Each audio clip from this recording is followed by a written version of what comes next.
वैवाहिक जीवनातली महत्वाची म्हणजे सत्यनारायण पूजा ते तर संपन्न झालेली आहे आणि आता खऱ्या अर्थाने तुमचा संसार सुरू होत आहे। तुमच्या संसाराला भरभरून शुभेच्छा। आता मोठ्यांचे आशीर्वाद घ्या।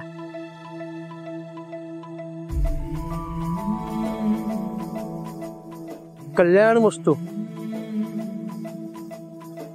आता मी येतो। हा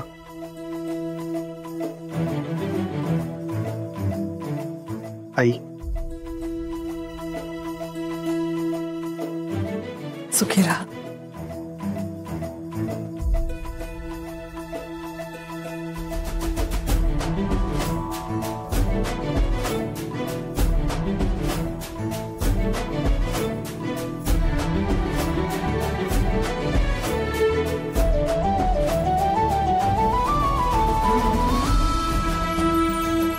सुखी राहा।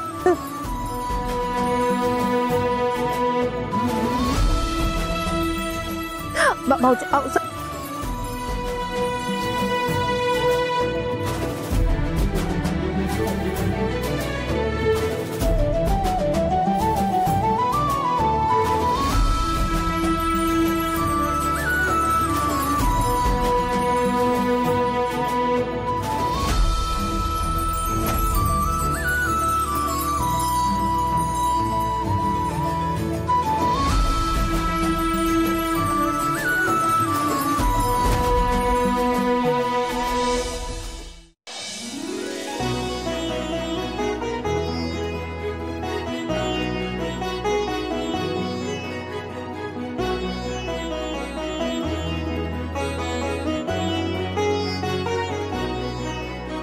चल, पूजा सुद्धा झाली।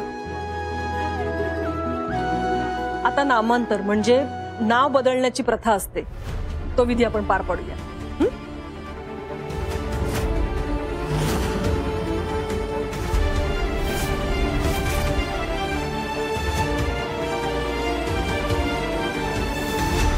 बसा।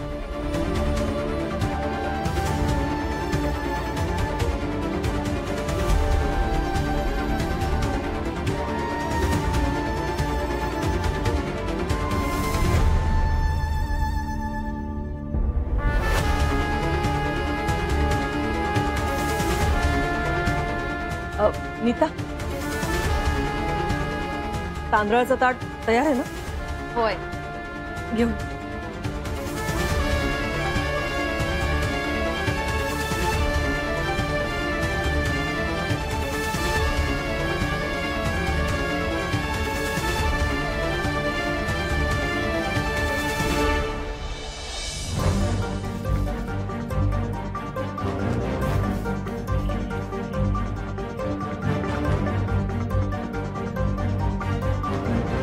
धैर्य, आता सावीचं एखादं छान नाव ठेव काय?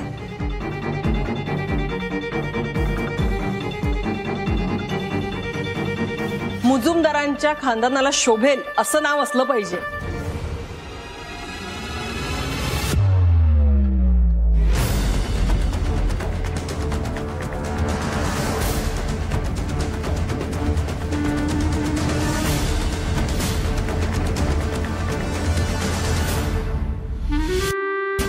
अगं आई,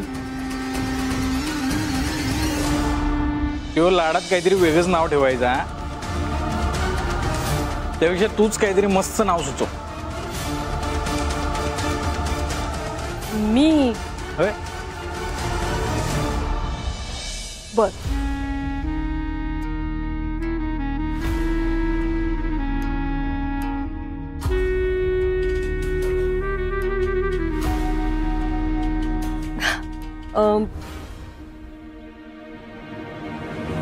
वैभवी नाव कसं वाटतंय?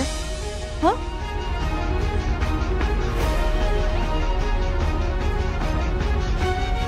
हा धैर्य, वैभवी म्हणजे नावातच वैभव आहे।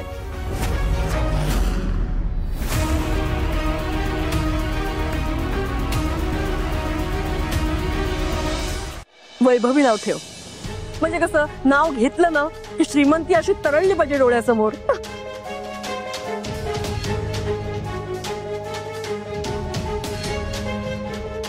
अरे वा, काय मस्त नाव सुचवलंयस.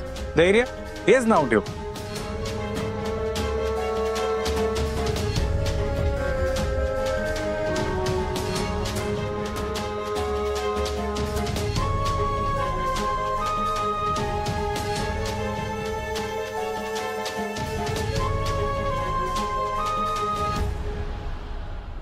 कळलं बाळा?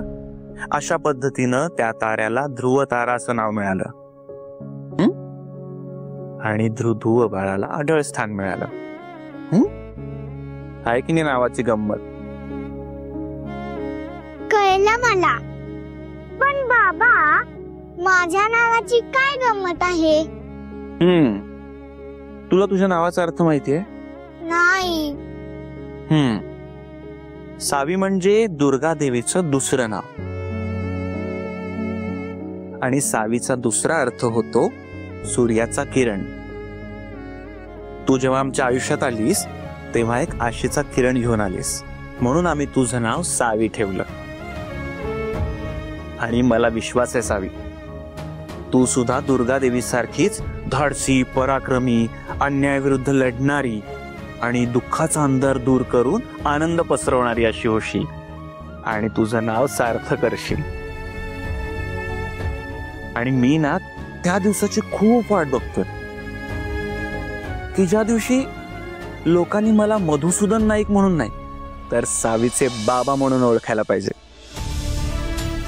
आणि त्या दिवशी मी जगातला सगळ्यात खुश बाबा असेन.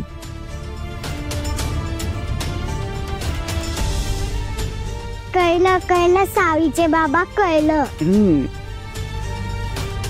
एक दिवस सगळे तुम्हाला असंच हाक मारणार, सावीचे बाबा, सावीचे बाबा. आणि बाबा, तुम्हाला माहितीये का, मला माझं नाव खूप आवडतं आणि ते मी खूप मोठं करणार.